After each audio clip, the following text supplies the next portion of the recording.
We've already been hearing from our reporter on the island of Lesbos after a fire has pretty much destroyed all of the Moria camp that was holding over 12,000 migrants. We can speak now to Philippe Lambert from the Green Party. Thank you very much for your time.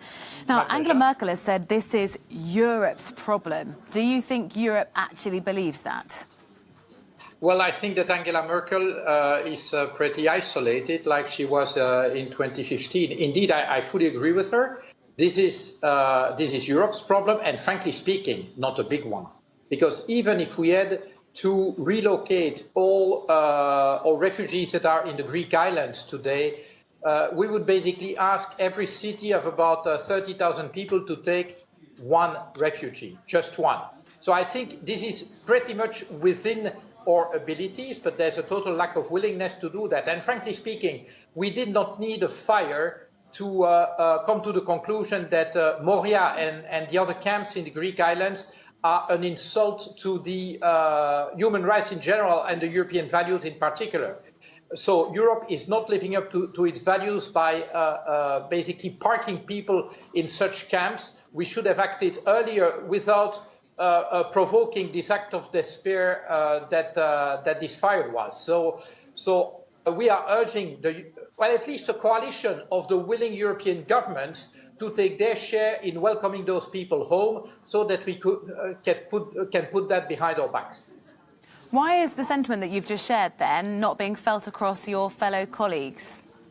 Well, because I think many heads of states and government are just terrified.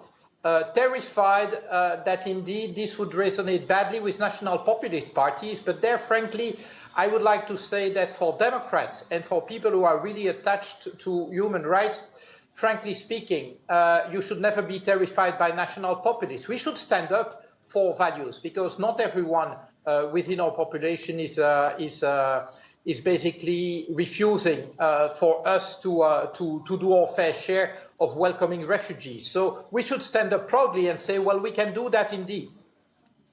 Germany, France, the Netherlands, they've said they'll take in some of these migrants. A lot of those offers actually have been for unaccompanied migrants. What about the currently over 12,000 minors, sorry, I'm talking about minors that Germany and France particularly said they'll take in. What should happen to those other 12,000 people? Where should they find a home?